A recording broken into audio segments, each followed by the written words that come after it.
Welcome to Our Girl Relationships. We talk about the problems people face in their day to day lives. Let's start with the video. I have thought a lot about the last week of my life, and I could say with full certainty that it's the worst one so far. Things I never even imagined could happen have come to pass, and now I don't know how I'll look after my kids when I can barely look after myself. My life is turned upside down, and I'm rethinking all my decisions. I'm considering going back to my a hole husband, and before I take any decisions in this emotional state, I wanted to ask for outside opinion. So, this subreddit is as good a place as any to know if I'm right in the way I reacted or if I'm just an a hole who didn't bother to think about her kids and did whatever was suitable for me. I don't work anywhere. I quit my job as a middle school teacher after getting pregnant because I wanted to raise my kids and give all my time to them. My husband works at a legal firm, and his work alone is more than enough for us to live a pretty good life. That's why it was an easy decision to quit my job and be a stay at home mom. This was about 5 years ago, and in this span of time, I've had two kids, both of which are toddlers. They both require a lot of energy, and by the time the day is finished, I find myself completely drained. My husband usually travels to different cities because of his cases, and we rarely get to spend time with each other. He also could barely spend time with the kids, let alone help me with them. So last week, I was going about my day as usual and was playing with the toddlers when my son asked me why I was not allowing them to go to Grandma's house. I was confused by this sudden statement and asked him what he meant by that. He told me that he heard Dad talking over the phone about going on a vacation for the weekend, and when he asked Daddy to take him with him, he told him he cannot do that since Mom wouldn't allow them. I figured that my husband must have said that to get out of an incoming argument and full on crying fest. But what struck me as odd was the fact that my toddler referred to his trip as vacation and it's on weekend. My husband does go out on weekdays for work, but he had never once traveled for work on a weekend. So the fact that it's on a weekend automatically means it's a vacation, and my toddler isn't mistaken. Secondly, if my husband was planning a vacation, why did he not let me know? So I asked my kid if there's anything else he heard. He told me that Dad said he's going to go on a surprise trip to Grandma's and not to tell Mom because if Mom would find out, she wouldn't even let Dad go. Now, I was utterly shocked. My husband purposefully asked our kid to hide stuff from me, and his vacation is to my mother in law's house, which in itself was a surprise since they don't like each other's company. That day, after I put my kids to bed, I thought a lot about what my kid told me, and I was so bothered by the whole thing that I decided to ask my mother in law about this trip. The next morning, I called my mother in law, and as soon as she picked up, I asked her if she knew anything about her son coming down to meet her. She said that yes, she talked to him about a few days ago, and that's when he informed her how he needed to take a vacation and he will be coming home for a while before going to the family farmhouse. But she sounded confused for some reason. She was silent for a while, and I guess that there's more to what she was saying. So I asked her what was on her mind, and what she said completely froze me. She told me that she's just wondering why I was asking her about the trip when her son told her that he needs the farmhouse all to himself for the weekend and that we shouldn't visit him there since he'll be going there with me to spend some quality time because lately it's been hard for us to get alone. I was confused because what she was saying didn't make any sense. Why would my husband ask her to let him use the farmhouse with me when he had clearly not mentioned anything about this vacation? Also, if he was planning to just take me there, why did he tell our toddler to hide his vacation from me? Things didn't make any sense. I told my mother in law he must have forgotten to mention it and that she should not mind our conversation much. Then I excused myself and hung up the phone. For the next 2 days, I waited and observed my husband. I thought he would mention us going away sooner or later, but 2 days went by without him giving me any hint that he wanted to get out of the house. In fact, because I was keeping a careful eye on him, I noticed some suspicious behavior that I missed before. He was taking secret calls late at night and would talk in a quiet voice around the house. So on Friday night, I followed him when one of these calls came and I heard him tell somebody that his plans for the weekend are still on. He reassured whoever was on the other line that he would get away from the house at any cost, and they didn't have to worry about his wife. Then he told the person on the other end that he loves them and is very excited to spend some private time with them after sneaking around for months. I was shocked with fear and hurt. It was as clear as ice from their conversation that my husband was having an affair. I don't know what came over me at that time, but I couldn't bring myself to confront him. I only backed out of the room and went back to the kitchen.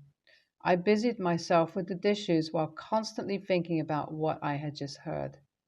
That night, I couldn't sleep a wink, and the next day, when my husband told me he had an emergency case for which he needs to fly out for 2 days, I just smiled and told him to have a safe flight. The moment he was gone, I started packing my stuff and asked my kids to get ready. I told them we were going on our own vacation since Daddy isn't home, and then I left the house.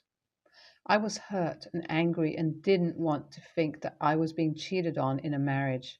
It was easier to just walk out with whatever respect I had instead of begging him to work things out with me. It's been a week since then, and my husband has called me a million times. I only sent him a text saying I'm staying with my sister for a while, but still haven't told him anything about my knowing about his affair. But lately, I've been considering the fact that I don't have a job or a source of income, but still two kids who are dependent on me for their well being. I don't know if I should put my pride away and just go back to my husband. I don't know if I want to even tell him the truth or just continue to pretend like nothing is wrong until my kids have grown up. AITA for reacting like this? Am I being too prideful right now and not considering my kids' future and all this? Is it too much to be scared that my husband might decide to divorce me and leave my kids if I confront him about this affair? Many of you were asking me what happened after my original post and whether I confronted my giant a-hole of a husband about his love affair, so I decided to leave an update here. I did think a lot about my options in that situation and finally decided that some things needed priority over my own pride and feelings. So I went back to my husband and decided to talk to him. Before I left for home, I texted him that I know about his vacation to the farmhouse, just in case I lose my nerve on my way. This way, I made sure that we had no choice but to talk about the truth of our relationship. As soon as I reached home, my husband started apologizing to me. He told me it's not what I think and he could explain himself. I may be a housewife, but I wasn't an idiot, and I just gently reminded him to not insult my intelligence by denying the truth. I told him there's no point in apologizing now or to explain in detail how we got to that point. I only wanted to talk about where we will go from now on and what will happen to our kids.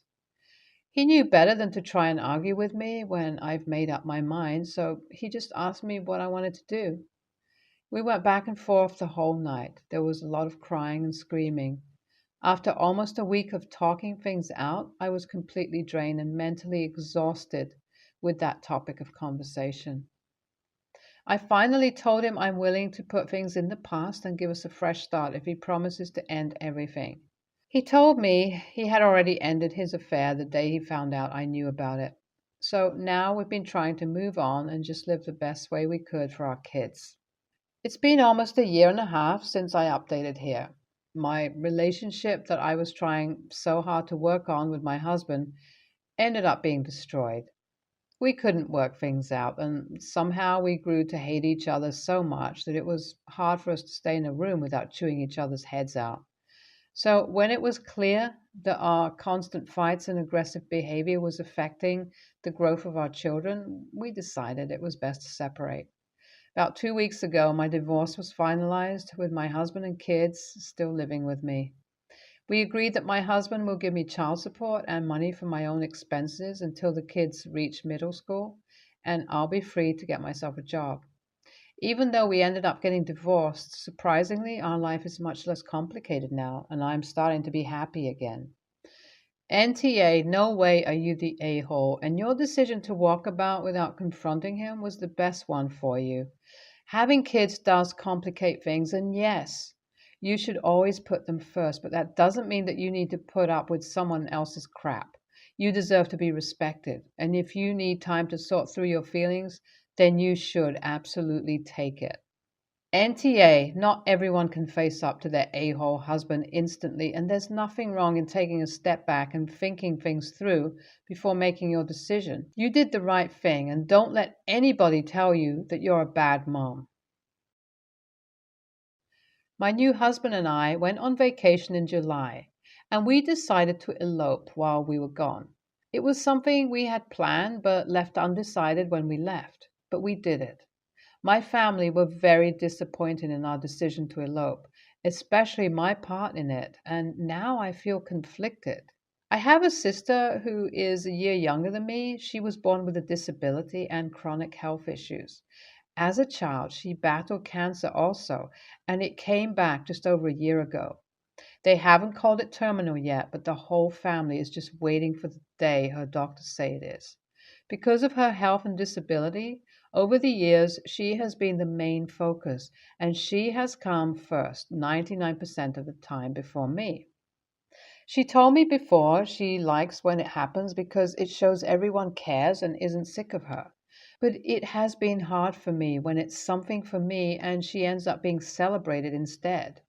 It happened at my graduation because she had only been in the hospital days before, and everyone said it was worth celebrating that she could make it outside for a while, and that it was the best part of the day. When I turned 21, it became a celebration of the fact she could be there all night and that at that time she was doing the best she ever had.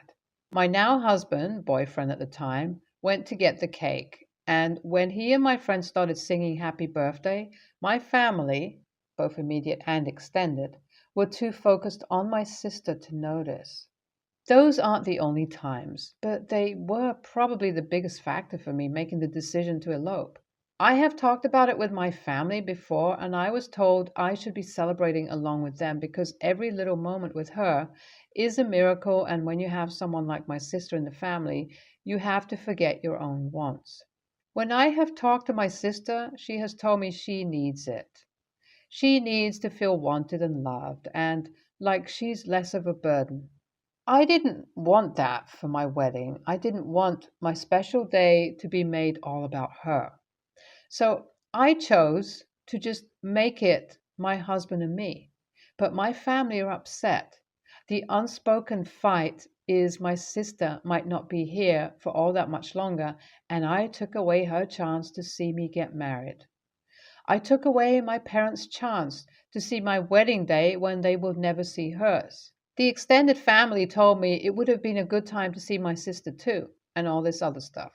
Right after we got back, we learned my sister's cancer had spread to another area, and I think that has made everyone even more sour towards me. AITA? I'm sorry if this sounds harsh, but not everything in life revolves around your sister, and you shouldn't be expected to consider her in all of your life decisions. You did what was best for you and what made you the happiest. You deserve to put yourself first, at least some of the time. And your wedding is definitely one of those big moments that should be all about you and your partner. Your family needs to get over it and accept that you live your own life and that you're entitled to making your own decisions. NTA. NTA, you deserve your special moments, even though your sister is sick, and this is very sad and stressful for everyone. Nobody knows just how much time they have, so every opportunity for celebrating special moments should be taken. And also, you have every right to get eloped, even if the circumstances were different. It's not like you had a big, lavish wedding and excluded her specifically. Please don't let them guilt trip you. My niece, let's call her Jane, is 26 years old. She is the daughter of my sister who passed away 4 years ago after an illness that lasted more than 15 years. Jane is a great girl. She really is smart, intelligent. She had a very rough childhood because of her mother's illness and took care of her until the day she passed away, for which I am very grateful. She also took care of the administration after her death and kept on taking care and helping her grandmother, who is my mother. My mom and Jane have a great relationship. Jane studied at university and found a job in her university town, 1.5 hours away. She still kept on visiting my mother every weekend, even staying from Friday evening till Sunday evening, even took days off when she had to go to the hospital to take care of her, help her pay her bills, take her dog in when she was in hospital, arranged help at home for my mother, etc. I live 10 minutes away from my mother, but work at night, so in the daytime I sleep. I also have two sons who are 20 and 22, so they are a bit young to help their grandmother. 2 years ago, Jane met her boyfriend Daniel, 30, male, last year in November and December. My mother often felt alone, cried a lot, was in and out of hospital. When she felt sad, I asked Jane to call her or visit her because I didn't have time for that. As said, I work at night and sleep during the day. Jane also had to take care of my mom's dog when she was in the hospital because, again, I work at night. I also asked her to bring my mom to the hospital during the day a few times because I had to sleep. Anyway, since a few months, Jane does less for my mother and for me. She no longer runs all the errands when my mom doesn't feel great and I call her early in the morning. She doesn't immediately stop by to pick the dog up, but asks to see how the situation goes. She no longer runs my errand either when I can't. Now she only visits 1 time a week, for example, after work, and no longer on weekends, it seems. Instead of calling my mother each day, she only calls every other day. I am now in a situation where I have to do a lot for my mother. I run errands. I sometimes pay her bills when there are some. Sometimes I even need to change plan for this. And to be honest, I don't think it's fair. I don't think this is fair on me, nor on my mother, because it's not her fault that her daughter passed away. I would like Jane to step up more and stop being selfish. AITA for wanting my niece to help out with her grandmother? YTA, I feel so sorry for the niece. No support from her family at all throughout the years. She must have felt so alone, incredible weight to bear at such a young age. A real man would do anything to help their family. There are so many solutions to this problem, and you know that. No one is that dense. YTA, Jane is not your mother's nurse. You and both your sons are adults and capable of helping out. 20 and 22 are not too young, seeing Jane was doing all that for her grandmother and taking care of her dying mother 4 years ago. I've worked night shift, and you have time before and after work to do jobs, to check in, to follow up with things that she needs. You have days off that you can spend time with her. Encourage your son. You can do it if you want to, but you're not making your mother a priority. You won't get this time with her back. It's worth you and your sons being more present now. I suspect Jane is exhausted from all that responsibility plus work, plus a relationship, plus a 3 hour round trip every weekend, eating up her free time while her uncle and cousins are relying on her to keep doing everything when they live 10 minutes away. Take a good look at yourself. YTA, your sons are adults, and I have an incredibly hard time believing you actually think they're too young to help out. I'd lay money on you actually thinking they're too male. Get your kids to step the hell up and stop nagging your niece to continue providing all the care just because that's easier for you. I'm willing to bet she was doing a lot for her mother and grandmother while she was way younger than your kids are now.